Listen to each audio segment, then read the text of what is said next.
You're tuned in to RX Radio. I've been taking cues from you. I usually podcast immediately after I train. Yeah. So if anyone's ever wondering why my face is so red and why I just wear a prescript tag, it's like 99% of the time I'm podcasting immediately after working out. Yeah.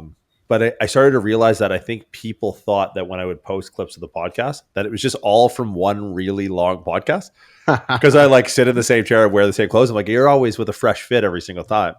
So I'm like, all right, I'm gonna try and do that. So like range. Good look, man. I have sleeves now and it's not a prescript shirt. So yeah, for real though, it honestly feels like it's just been a decade-long podcast. That's it. One episode. It's like spa music. You're like, was this 40 different songs? Yeah. Or was this one really long song? It doesn't matter at this point. That's life, though. Podcast is a euphemism for life because it's just one drawn out song. Anyways, on the less optimistic note, or on a more optimistic note, Prescript Level 1 starts soon. It does, yeah. A couple of weeks to join up. Class goes live January 27th. Very excited. 16 weeks. Functional anatomy, applied biomechanics. How to get better results faster. What you choose to do with those results are up to you. You want to monetize them. You want to start a business. You want to be a trainer, a coach, rehab specialist, chiro, PT, whatever. You can do that. If you want to just get jacked faster than other people, you can do that too. So course is live for sale, www.pre-script.com. On the homepage, you can link through to L1 if you want to /PSL1, take you right to the landing page for the course. All the questions you might have or might need answers to are going to be there. If you ever have any questions, specifics about the course, feel free to reach out to us on Instagram at _muscle_doc, DOC, and at red white and Jiunta. White, spelled like it sounds, WITE, still the best spelling of all time. I'm assuming red, white, and Jordan spelled with an H was taken. No, actually what it was, I think at the time, Instagram limited the number of characters you could have. And I'm like, which one of these is the least important? And it was clearly the H in white. I think that's a great decision. Yeah. I think you made a great job. So red, white, and Jordan spelled sans H without H. Yes. But yeah, if you have questions about it, we're rocking January 27th. Registration will close soon after that. So feel free to head on over, secure your seat. But today I had a question about supplements, something that I've been spending increasingly more time on, being a part of Spoken Nutrition and formulating products over the last year. And it got me thinking about sort of how my supplement stack over the years has changed, thank God. And I was curious if you remember the first supplement that you took and the first supplement that you purchased, because those are two different experiences, I'm sure of it. Yeah. As he pulls out the Zyn. Zyn is my it's actually Sesh. This is, for any avid nicotine users, way higher quality than Zyn. Really? Yeah. I love how posh you look. I love how snobby you look with a pouch full of nicotine. I'm living well, I got the high class nicotine pouches. So hold on, now I want to linger on this for a bit. What makes these high class? Oh man, let's see if we can get some focus on these. How do we do the info? Oh wow, that's brilliant! You did that. You did that, dog. That's sorry. Dude, I've watched a lot of sneaker reviews. That looks like smelling salts to me. Yeah, we're not far off. That's the thing. Like, was it snus tobacco you throw in your nose? What? That's like an old school thing. That's not like that's a PA shit. That's like, oh yeah. Have you ever seen documentaries about snake churches? No. Really? Oh my god, dude, they're your people. Of course, reptile churches. Like it sounds exactly as crazy as it is. That's hilarious, dude. So where I grew up, there's this place not far from it. Where I lived, this is essentially where I grew up, but it's called Nocton, Pennsylvania. It's a place you don't ever want to find yourself. But in Nocton, Pennsylvania, every year, right around our birthday, actually in the summertime, they do a rattlesnake roundup where a bunch of rednecks go out into the woods and they catch as many rattlesnakes as they can. They put them in a pen and drink a bunch of beer. And that's it. Yeah. Well, do you know where the town of uh, Lower Snake, Everett, Pennsylvania is? No, I do not. Okay. I remember watching a YouTube video about a snake church in Pennsylvania. And dude, you want to talk some fucking children of the corn type shit. Like, you want to talk like toothless, definitely related.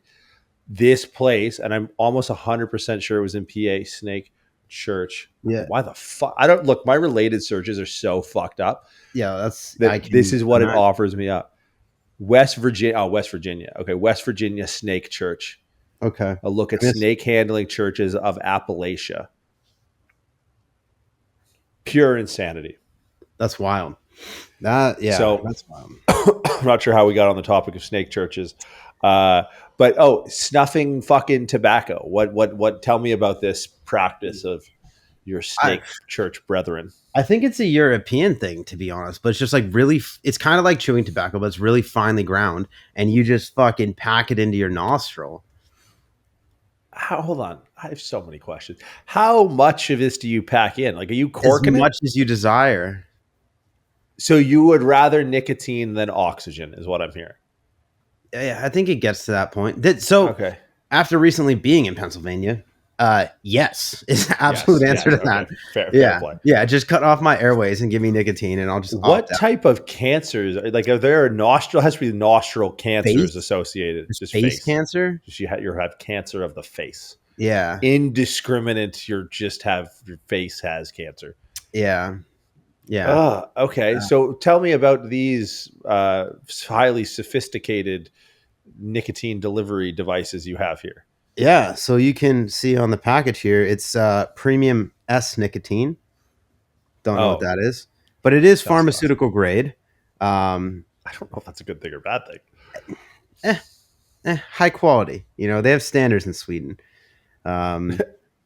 Yeah, it's the pouches are a lot softer. Some of the other ones will like fuck up your lips.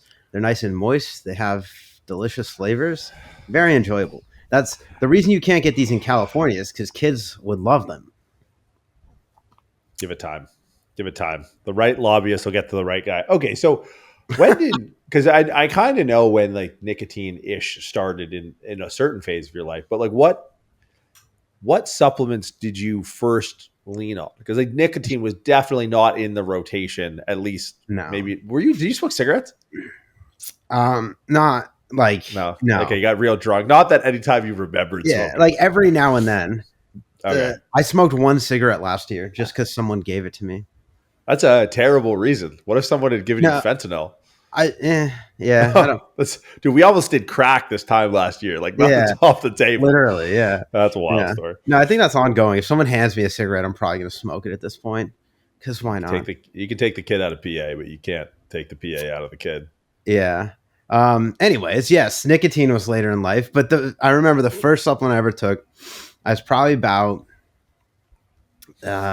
maybe 11 or 12 years old. That's fucking young, dog. Yeah.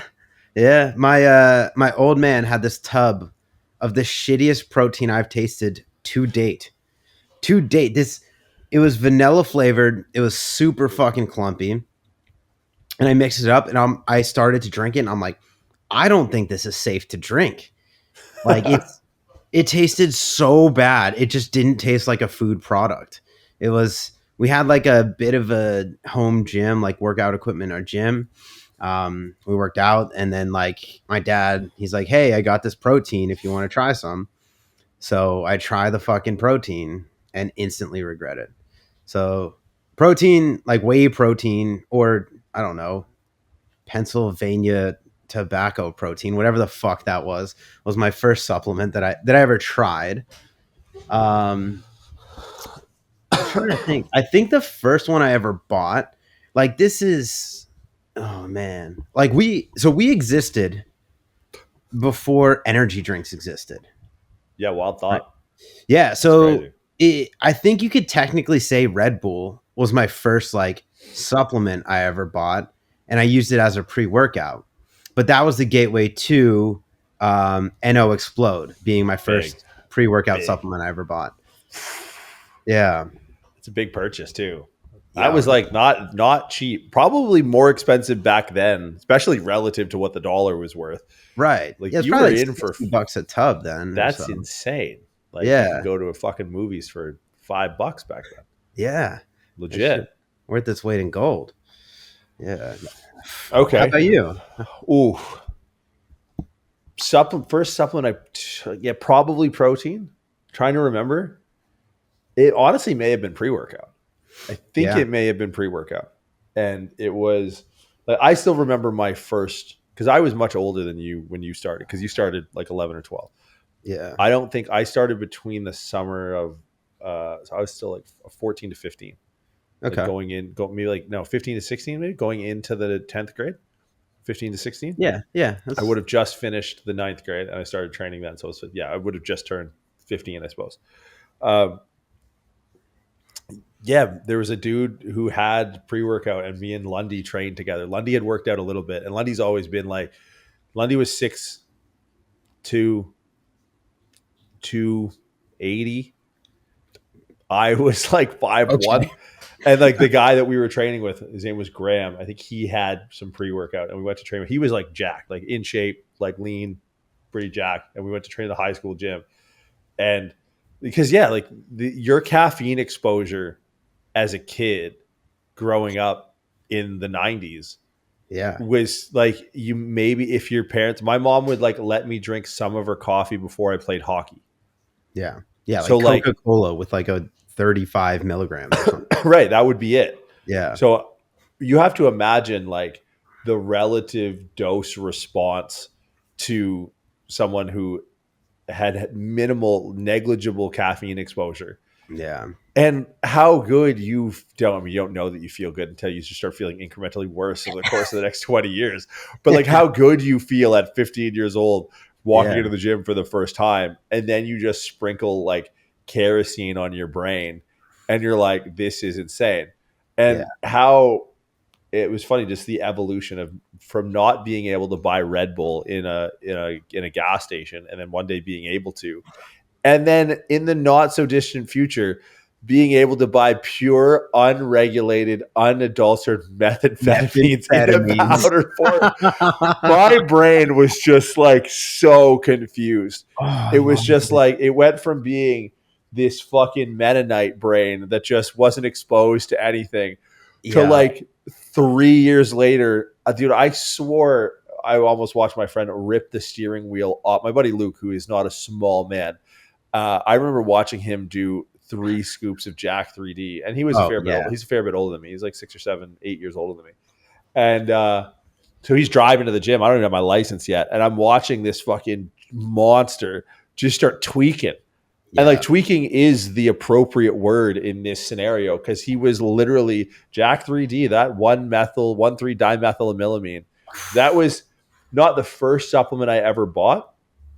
But I think the first would be, actually, I'll tell you, me and my buddy Jake Patterson, because my mom thought it was steroids. Oh boy, was she in for it. Because I remember having to purchase and like not being able to afford. So me and my buddy Jake went halves on a tub. And like we thought it was so taboo. So he probably didn't care as much as I did, that we hid it in a separate locker. So there was like a locker down like this abandoned part of the high school where like the AutoCAD shops were and stuff, where we like got a lock, put it on it, and just put our pre-workout on there. We cut out of class like 5 minutes early, meet at the locker, break up 2 things of pre-workout. I'll tell you one that because we did this for a long time, like years of keeping this pre-workout in this locker. And what we'd run out, we'd have buy more. I remember buying, I think I've told this on the podcast before, Nano Vapor. Did you ever go down and you're reading this tub and it basically has this warning label of you can't keep the tub open for more than like 30 seconds. And you're like, and you're so hooked on it. You're like, okay, like literally every time we would be dosing out our pre-workouts, which would be pretty much every day, it was like the scene in Lethal Weapon 2 where they're trying to pull the one guy off of the toilet. And he's like, hold on, 1, 2, 3, and then go, or 1, 2, 3. And like one guy was on the lid and the other guy was ready with the scooper. And it's like, yeah, how retarded can two human brains be to be like, oh, it says like 20 seconds, man. Like, I don't know. Like, you got this? Like, yeah, we're good. Okay. I got the lid. 1, 2, 3, or 1, 2, 3, then go. So Nano Vapor was up there. And then, once it hit Jack 3D, that was it. Like, that was it for That's the years. peak of supplementation for humankind, I think. I honestly, like, you hear stories, if you've ever gone down the history rabbit hole about, and this is going to sound terrible because it is, but the Nazi stacks. Have you ever heard about this? Like that there'd be some combination of like some sort of no ester testosterone, some sort of amphetamine, like speedball, basically like imagine just test no ester and like freebase cocaine. Yeah. And they're just injecting that into people. It's like, yeah, sounds like manifest destiny to me. Like that was basically how I felt going to the gym on like 2 scoops of Jack 3D. Like I will eliminate a creed from this earth. Like I felt it in my heart. It was palpitations and AFib, but like it felt something. So that was it for like a long time, was that. And then I used to go, and this is a question that I ask people all the time, is your first protein powder experience, water or milk? Oh, I was milk from the get-go. Yeah. I wasn't until my late 20s, mostly because of how poor I was, that I switched over to water. What? Yeah, dude, it was milk all the way until like late 20s. Like I wouldn't see, that's fuck the with thing. protein and water. Really? I got my buddy Luke beat me off of that real quick because I was a fat kid. And so that's where we're fundamentally different. There's not many. It's like, because I didn't need the calories, and he would write me a meal plan, and I would be like on shakes, and he'd be like, "Why aren't you losing weight? Are you fucking lying to me?" Like, no. And I was at his house or he was at mine, and I made a shake with milk, and he goes, "Hey, Santa Claus, what the fuck are you doing?" I was like, "What do you mean?" He's like, "You don't make them with milk, you idiot. You make it with water." And I remember tasting it for the first time. I was like, I never want to lift another weight again in my life. Yeah, dude. I would do the Optimum Nutrition. This was probably late high school into college, or like that transition in between. I would do the Optimum Nutrition mass gainer. Yeah, it looked like a dog. Yeah, dude. It looked like a dog food bag, and it had like a sandcastle scooper that you had to do 2 of, but 2 of them wouldn't fit in a shaker. No, with water or a liquid, so you had to make it in a blender. And I would do it with whole milk and peanut butter. And I had a homie at the gym that was, looking back, clearly on steroids, but he's like, "Nah, dude, the secret's canola oil." What? Yeah. He's dead now. He's dead now. Seed oil. He's for sure dead now. So I'd put fucking like canola oil in this thing and like anything I could to get calories. This was like, dude, it was like 400 carbs in my post-workout shake. It's insane. I did the whole egg thing for a while. I did it Rocky style. Yeah. Whole eggs, yogurt, peanut butter. Like I was probably at 400 fat by the time that fucking thing was done. Those are hard times. Those are hard times on the digestive system. But again, you're a kid, you feel so good, right? Like, yeah. But now, look, I think my supplementation for being a kid was actually pretty smart because, there's a saying that youth is wasted on the young. And like basically the essence of that saying is, you wish you had all the know-how as an older adult and all of the vitality of being a younger person. You don't. You do dumb shit when you're younger. Except for me, it wasn't dumb per se. Yeah. Because like doing meth at 16, I have no responsibilities. Yeah. Doing meth in your early 30s, I got responsibilities. I got bills to pay. Right. I have to be able to sleep. I have to be able to not sell my furniture. Right. So if I had to pick a time in my life to opt in to unwillingly and unwittingly do meth as a pre-workout, I'd rather do it in my teenage years. If I had to be super calorie dense and try and gain weight, I'm going to do it during the most anabolic window of my entire life. So it's not necessarily like I don't look back with no regrets at all. If anything, I oftentimes, now without the meth, but I find myself advising usually parents of kids around that age who are for one way or one reason or another looking to put on mass, I find myself giving very similar advice, right? And now obviously there's eggs and canola oil and all that. Like, okay, we can take a more calculated approach, but really, like, looking back on like the wisdom of going through that process and looking at people going through that window of opportunity now, don't know how, like, hey, you just look, your kid needs calories and a fucking nap as often as he can. If he has his eyes open, he's got food in his mouth. Like, that's the name of the game, and you want to capitalize that window before it closes. So I think supplementation, it should be so specific to goal, but you need to understand, and we talked about this on the Why You're Not Gaining Muscle podcast a few weeks ago, is like how these things interrelate. Like, now my goal is the same. Look, when I remember waking up early as a kid at 10:30 in the morning. Yeah. Do you remember that? Like, you somehow you were like so stubborn that the room is bright, the sun is up, people are going about their business inside your house. Mom has made multiple meals. Your brother or sister, in your case or my case, has done something. There are people conversating. I didn't grow up in a big house, like, at all. Like, I'm talking, there are people having I don't give a fuck, you're asleep conversations 6 feet from your head. And you're somehow at 16 years old just like just out like a light. And so I didn't have to supplement for sleep when I was a kid. I was a fucking panda bear. Now I supplement for sleep. Right? And it's my supplementation for sleep is me. That's my best pre-workout and my best protein powder that I have is that supplement, because I was getting shit tons of protein in just throwing powders in my face as a kid, and I was sleeping like a fucking degenerate zoo animal, and so I didn't have to supplement for that. But a lot of people at our age will look at supplements like protein powder, like pre-work, and so be like, oh, this is the thing that's going to move the needle because it's marketed as such. It's like, well, hold on, where are you at? Right. So I'm curious, because we know the demographic of the listener. If you were to look at supplements, and I still want to look at them through the lens of gaining muscle, getting stronger, but I want your take on the essential supplements that people should be taking to grow muscle as they as their life changes. I don't want to say get older, but as their life changes. Yeah.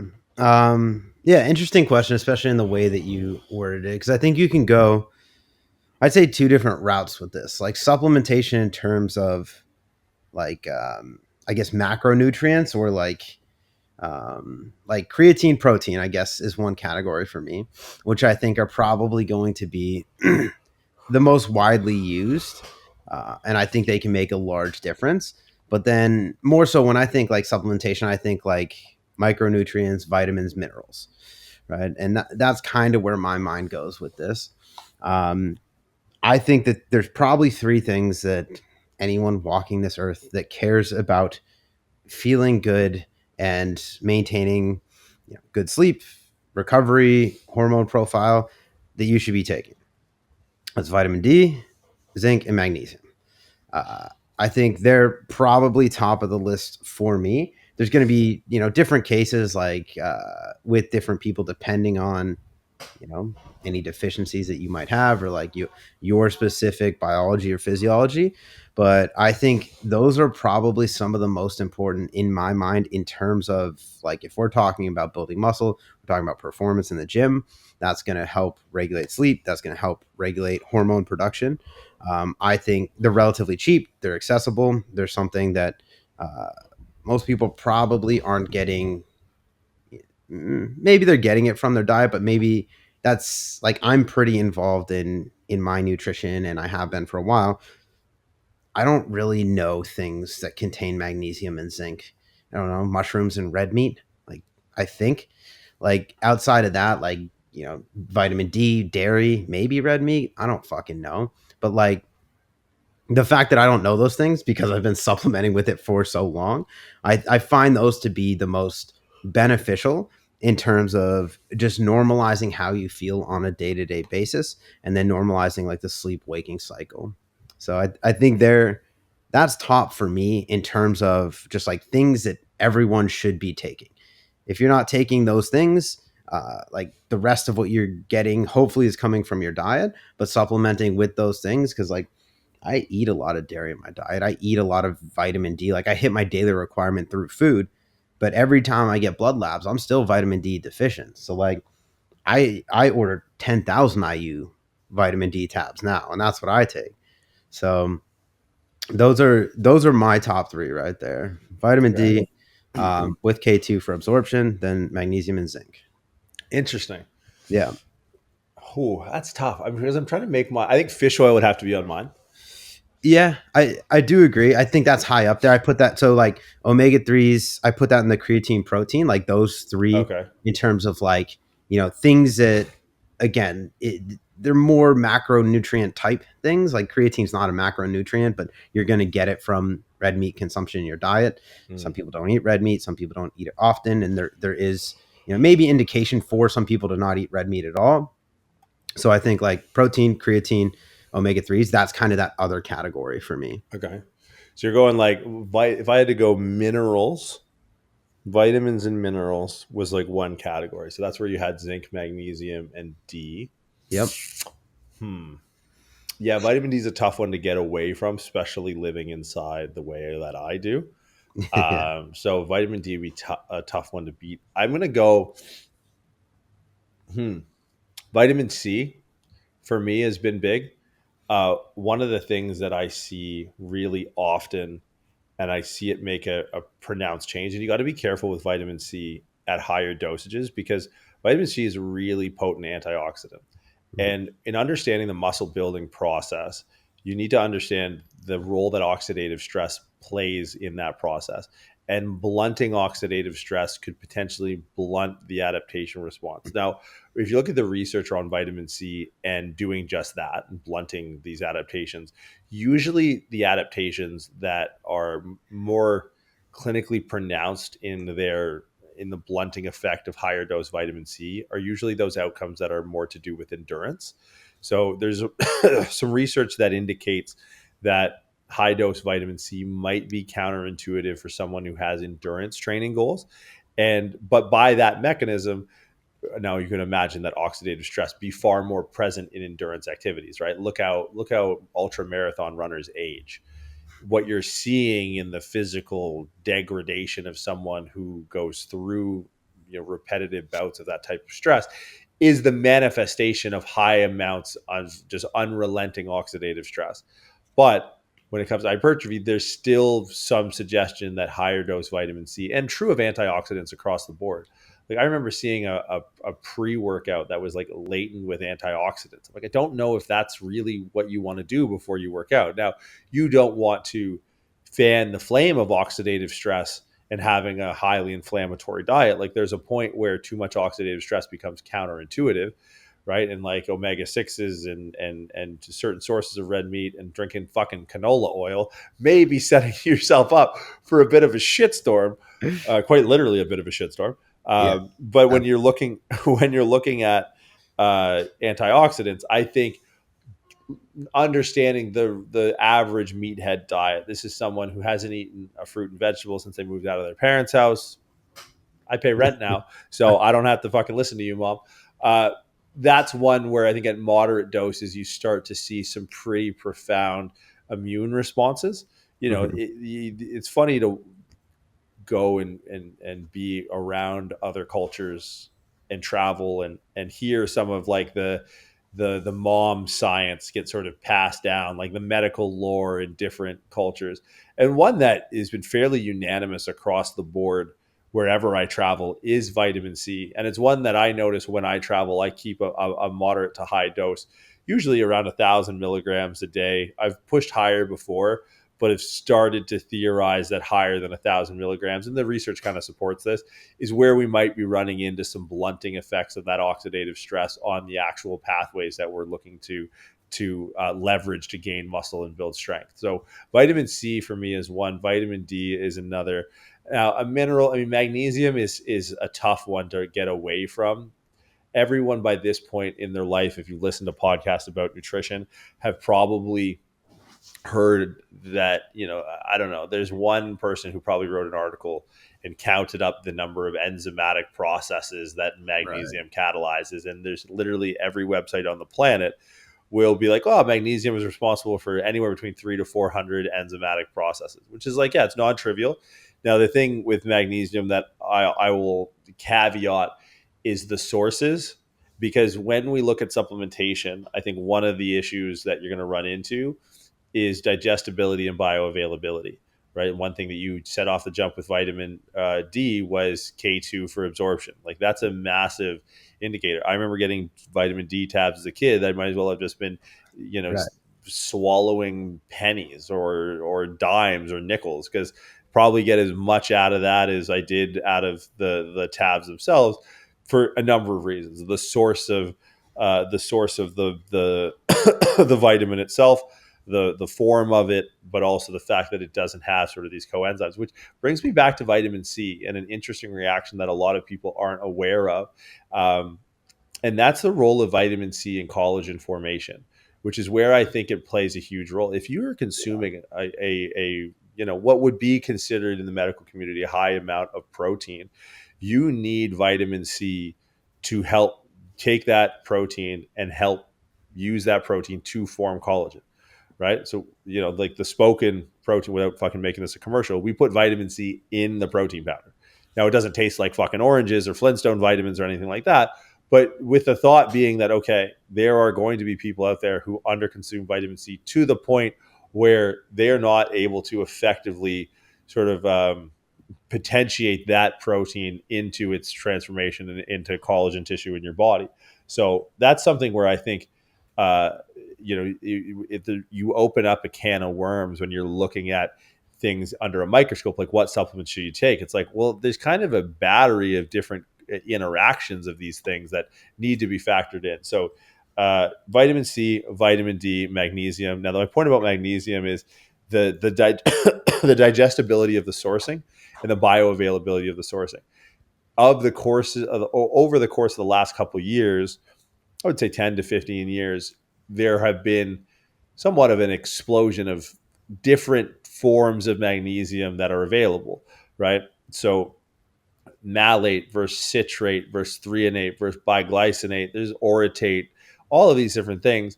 What I think is important is, one, digestibility, like staying away from the harder to digest forms of everything. Like if you've ever taken, I was diagnosed anemic at a pretty young age, and I used to have to take iron.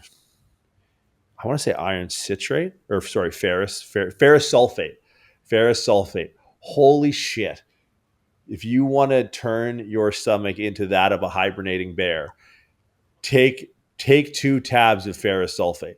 But then there's ferrous gluconate, right? So it's like some people are like, oh, iron's iron. It's like, not if you can't eat the rest of the day. Not if you're going to cancel your calls and just sit on the porcelain throne forever. So what I think is important with magnesium is tending to magnesium sources that do 2 things: cross the blood-brain barrier and also are easy on digestion. I think magnesium, for all of its peripheral processes that we talk about, I think that's more central, talking peripheral and central in the nervous system sense, is where you're going to set to gain a lot of the benefit. And this is where we start to see magnesium in sleep products and things like that. So that's when you look at magnesium under that category, you want to be very mindful of the source that you're getting. Threonate, biglycinate, orotate, those are 3 that tend to achieve both of those things really well, that digest really well and have some profound effects neurologically in the repair systems there. So those are my 3. So honorable mention to vitamin C with a caveat. Now, in the protein, more macronutrient fat, there's fish oils are tough because, so again, sourcing, right? Right? Like I'm an advocate. The research has been, fairly conclusive on fish oils for a while. Now, there's a emerging product that's a derivative of a fish oil called pro-resolving mediators. Pro-resolving mediators are neat because it's essentially downstream what causes or what is responsible for the anti-inflammatory effects of fish oil itself. So like the analogy that I'll use that lands on meatheads is like, growth hormone. And they go, yeah. Okay. Like IGF-1. Yeah. You know how like growth hormone stimulates IGF-1. Yeah. You know how like IGF-1 when bodybuilders take it is like really good and they find it, if they can find Increlex, they'll take it. Yeah. Okay. Same. Where like the fish oil consumption of EPA and DHA, those two primary components that make up fish oil, they downstream, they turn into these subcategories of compounds that are called pro-resolving mediators. Those pro-resolving mediators are what then go out and do the bidding on the anti-inflammatory processes. So, systemically, a really good anti-inflammatory is a PRM. And when you're dealing with companies that sell PRMs, you're dealing with companies that have already solved the sourcing of the EPA and DHA, right? So like cold pressed versus not versus oil versus caps. A lot of this is like kind of peripheral noise. It's like if you really want to reap the benefits of fish oil, go right to the source and just find a PRM product, right? So pro-resolving mediators, also specific regulating mediators, SRMs, I think there are, or SPMs, specific pro-resolving mediators. Anyways, that category of fish oil, I think is not to be overlooked. Creatine is sort of having its day in the sun finally, right? So creatine, PRMs, protein powder. Oh, crapshoot. Because again, I think protein is a lot like magnesium in the sense that digestibility and absorption are probably part and parcel to the effect of it. Right now, there's two things that you have to look at when you're appraising a protein powder.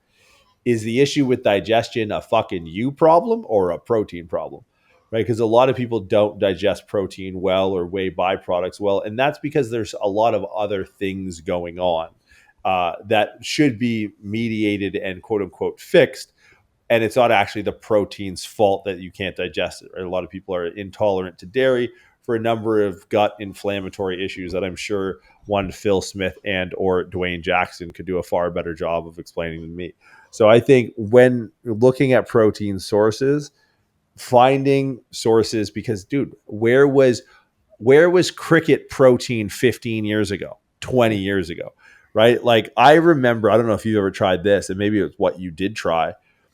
I remember getting whey byproduct from a farm that tastes like what it tastes like. That was unadulterated. It was literally just like, we don't need this byproduct from farming and producing milk. We have all of this powdered, cured, pasteurized whey powder. Do you want to take it because it's free and it's basically garbage? And then after consuming it, you go, you were right. That was garbage, literal garbage. But I think, on the spectrum of pure whey byproduct to hydrolyzed whey versus isolate versus, there's so many different types, casein, protein, all of these different types. I think you need to be, if you're going to put your eggs in the protein basket as far as supplementation, you have to, you should probably spring for equality, right? Because there's what is it? There's isolate and there's another one. Concentrate. Okay, so we go isolate all day each way, right? Like that's not a question. But it's so easy to trip up an uninformed consumer with the whey concentrate. Well, word sounds good. It's concentrated. It's got all the whey we need in one serving. So that would be my three across that category. Would be PRMs. What did I say? Creatine and protein. I think that would be like a good place to set sail on that. Now, what about your ancillaries? What about like these what I would call the six that I've listed, the six that you've listed. These are like, as close to must-haves as a person would need. What about like nice to haves? What about like, all right, you're living well. We got the fancy Swedish Zin packs coming in, soft pouches, real snobby shit. What's the supplement version of that for you? We're like, all right, we're now at an outer tier. We want to, maximize our progress. We want to maximize our health. What are you reaching for? Yeah, I want to make a caveat after we kind of wrap this up, but I think there's two other categories that I would parse out supplements into. And some of the ones we've already talked about kind of fit into these categories, but maybe what I would say is like resting and waking state, right? So like kind of sleep supplements, or like I guess the like coined words like nootropic supplements, things to get Let's your talk brain. about it. Let's go into it. Yeah, and I mean I don't dive too deep into it, but like these are things that I've used aside from like meth. Um, but the things that I think are most sustainable for use and I've found to be the most consistently effective. I'll start with sleep. Melatonin's a big one, but I'm not a fan of melatonin, to be honest. It's very hit or miss for me. Like the experience I've had with melatonin is that I'll take it and I'll fall asleep quickly, or if I don't fall asleep quickly, either way, sometimes within like maybe 45 minutes of falling asleep, I'll wake and I'll stay awake for like a period of time. So that one I haven't found very effective in terms of like a consistent sleep supplement. But one, I believe it's like an herb or a root or some shit like that, is valerian. So you can get it in tea, you can get it in capsules. Valerian, I find to be the most consistent, recreatable thing to make me sleep and sleep well without any sort of negative side effects. So that's one that I put like in that category, like restful state valerian root. In terms of like the upregulators or like nootropics, nicotine is in there, but I'm not gonna recommend that on the podcast on a public forum. Yeah, dude, we did a whole commercial for the fucking sweetest know. thing already. Like, So like this is maybe another category. Like if you don't give a fuck about your health, like right. nicotine and meth derivatives, can't beat them. They're gonna be the best. But outside of that, like I think it's pretty basic. But these are things that the reason they're considered basic is because they fucking work and they're sustainable. Caffeine, alpha GPC. You can't miss with those two for me. They're like basic. They're gonna do the job. Caffeine, like dosage, of course, is going to matter. Timing is going to matter. Like I, have been very public about my caffeine consumption, and it's a fucking lot. But the boundaries I do put on caffeine consumption is like, yes, I consume a lot of it, but I never consume caffeine after 1 p.m. And that's the like caffeine's got a pretty long half-life. I believe was it 6 hours for caffeine? It's pretty fucking long. So that means if I have 400 milligrams of caffeine at 1 o'clock, at 7 o'clock, I'm still gonna have 200 milligrams of caffeine in my bloodstream. So like that's what half-life means. It's how long it takes half of that drug or whatever it is to get out of your system. So that's an important consideration with caffeine consumption, and some people are more and less sensitive to it. But I just straight up don't believe people that say that they can take 400 milligrams of caffeine for the workout at 5 p.m. and sleep with no issues. I don't think that person has an idea of what good sleep is Right. because of that. Right. So that's like you can't say that and go to bed at midnight. Like those two things don't go together. Like unless you're falling asleep at 9:30, 10 p.m., like you don't have a good barometer for restful sleep. So like caffeine consumption, that's my caveat, is like dosage matters and timing matters. And you need to figure out the dosage and the timing relative to you that won't interrupt your sleep. And like for me, it's like I'll front load my caffeine. I'll drink fucking 600 milligrams of caffeine at 7 a.m. and then maybe have like another 200 before I work out. But like that's it. I'm done with caffeine, like ideally by noon, like usually no later than that. Or even if I do work out, because I will work out in the afternoon a lot of times just because I fucking have to. I'll go non-stim on the pre-workout, or I just won't even do I'll grab like a Gatorade and a fucking liter of water. So that's the big caveat with caffeine, is that like if whatever uppers I'm taking them. We'll put it into the category. I'm taking them with the idea that I still want to be able to go down at the time I want to go down, right? And yes, I'm sure there's plenty of pharmaceuticals you can take to do that, but it's not restful sleep at that point is the thing. Just because you're sleeping, like that's another one to me. Like I won't get too far into this because I'm not too knowledgeable about it, but like alcohol and marijuana consumption to sleep, like, yes, it might put you out, but you're not sleeping well. It's not restful sleep. It's not productive sleep. You're just not awake at that time. Right. So that's like kind of my caveat with this is like, I want to do, the minimal effective dose on both sides of this of how invasive is the thing that's bringing me up and how invasive is the thing bringing me down. I want it to be minimally invasive. So that's why like something like valerian root, that's a fucking tea you could brew. Your grandma probably drinks it. Like something like that to relax. Another one, this just came to me too. Another one that I've done to relax, and like, I think we're on the other side of it, but there was like this kind of craze where mushrooms cured everything, like maybe 3 years ago. And some of them dose. Are better than others. Dose? Some of them are better than others, but a mushroom that I've tried for relaxation, it's reishi. I found that very, very helpful also in terms of like getting restful sleep. So I guess those are the two for sleep, would be valerian root and reishi. And then the two for like waking state, caffeine's the GOAT. Always caffeine. And then alpha GPC is recreatably, sustainably effective for me. Okay. All right. So sleep, I'm going to take a different angle. I tend to stay away from herbals and melatonin because I'm always varied in time zone. And one of the reasons is, well, melatonin to me, and similar to you, it's, and technically speaking, why I opt for the things that I opt for is that they're non-binding.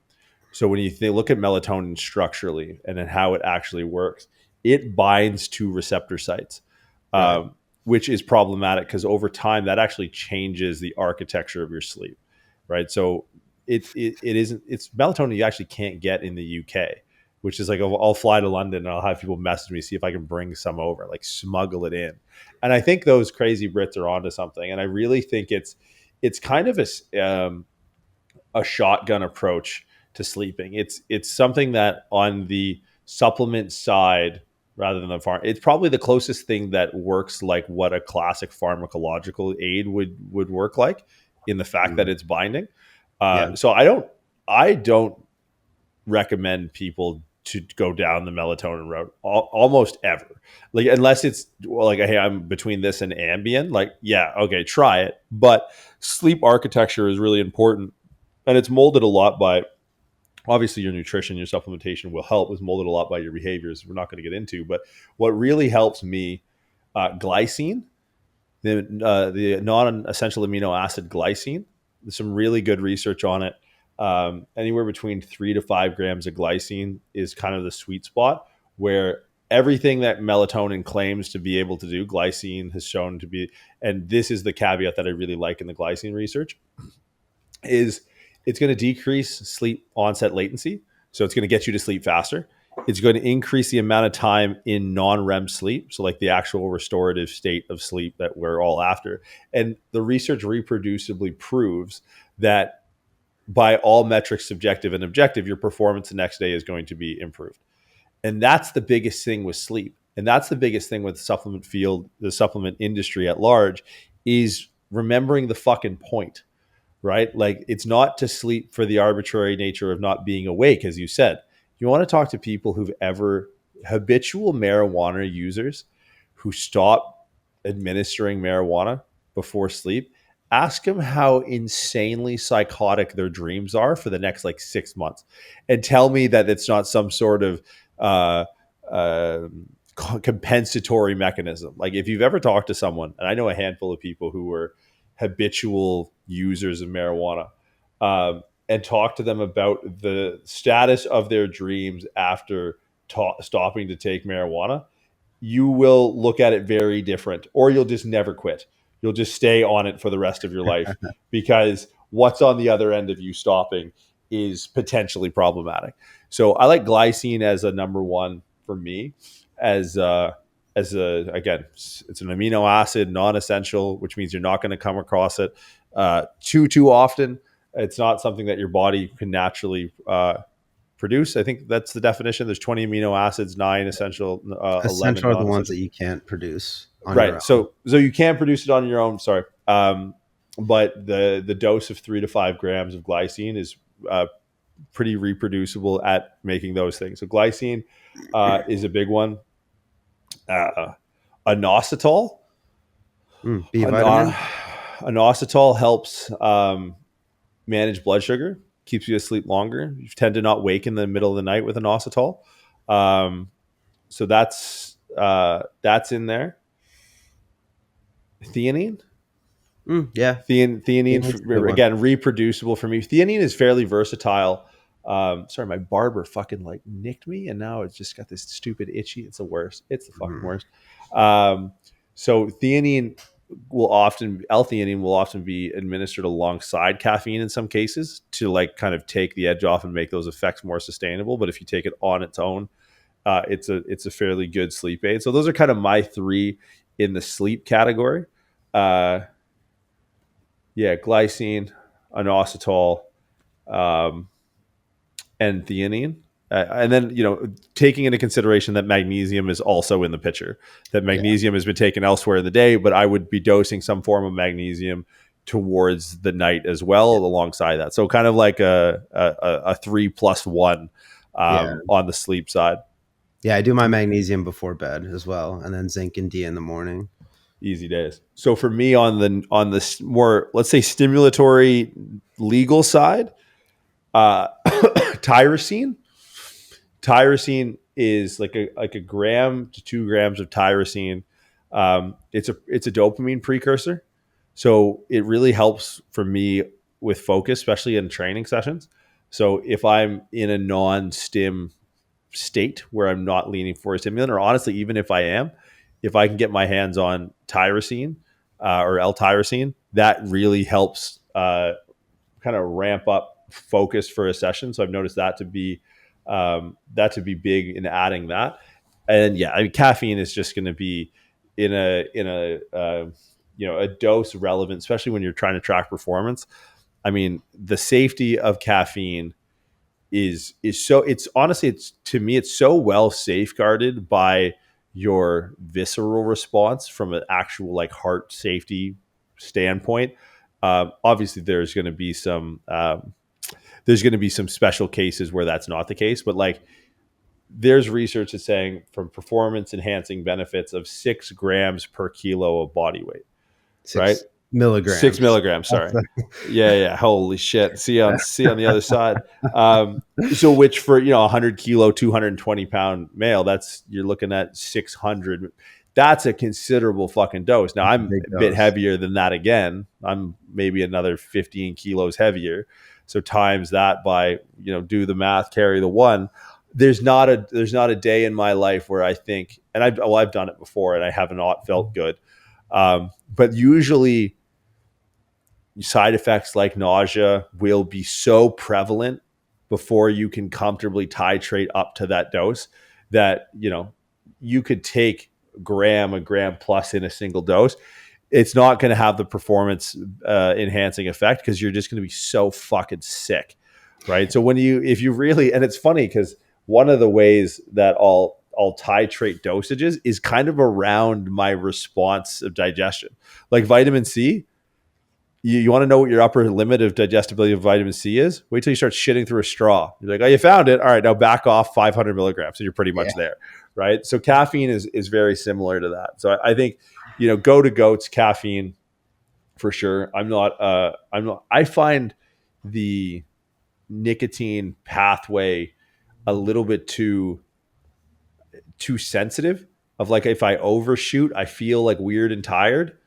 Yeah. Oh, I mean, I'll speak on that too, because I obviously like nicotine a lot, but what I've found with that in terms of like athletic performance is I will use it, but smaller doses and later in the workout. I'll kind of like if I'm doing lower workout, say I were doing whatever warm up and then I'm doing back squats and then some ancillary stuff after that. Like my heart rate's going to get up on my back squats or like my main movement for the day. I'm going to take nicotine after that because my heart, like it's hard for me to modulate heart rate if I take the nicotine before my heavy compounds. So it's, and like these are 4 milligrams right here. That's like an average dose for me. That's like a podcast, like working with a client, like turn my brain on, get me awake dose. Like I think 2 milligrams is fine for a workout. Okay. Now on the fun non-stim side, uh, so I don't even know if this counts, but and I'm bringing one to you for I have one for you for L3, and that's nasal spray Nupept. Okay. So Yeah. like right, so it's a peptide. Peptides are tough if we don't have a ton of research on, but I anecdotally really lean on that. Maybe it's just the placebo effect of jamming something straight up your fucking brain hole that Yeah. hey, whatever does the job. Yeah, don't tend to the nicotine side. I'm trying to think if I really have to turn up what it would be.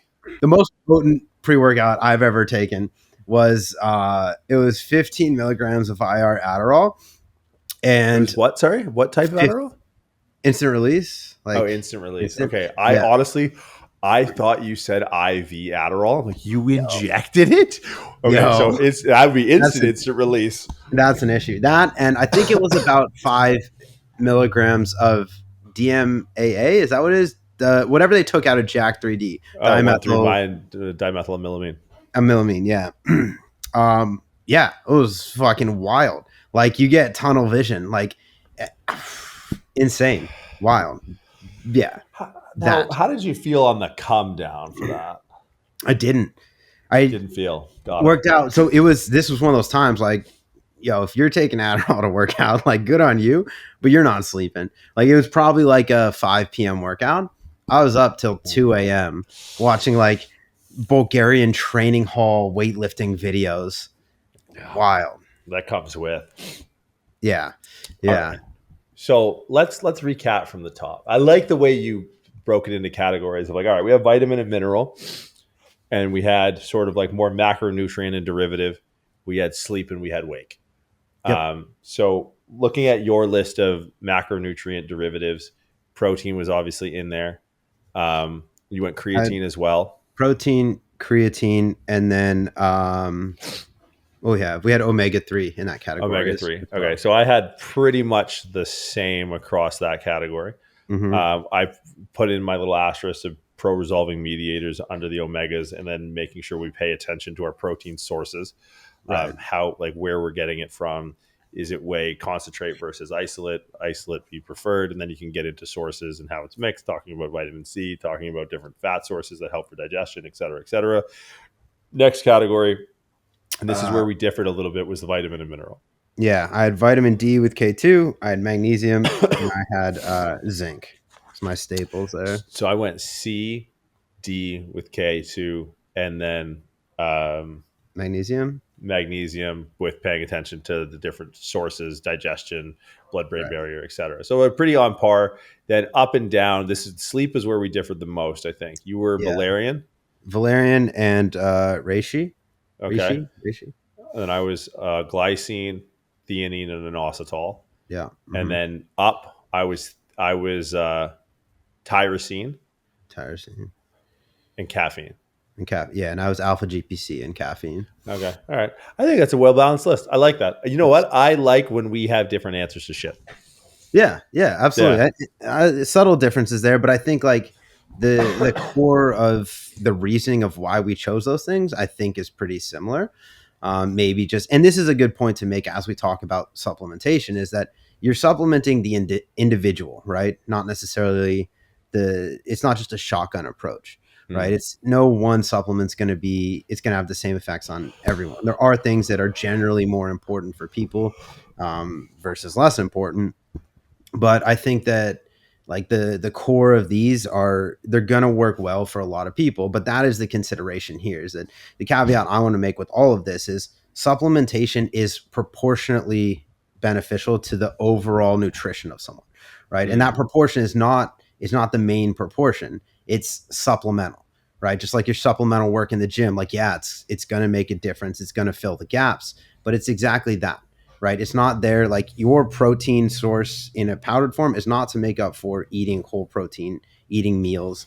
Like same with all this stuff. Like if you can control your diet and eat the diet of a responsible individual, which it's crazy to me. Like, it's funny how you mentioned like bodybuilders, like it's just chicken and rice and nothing else, like no vegetable, no fruit, anything. Like, I think that's how it was for a long time. I think there's a little bit of change in that now, but like for someone that's seemingly caring so much about performance, like your diet doesn't tell me that.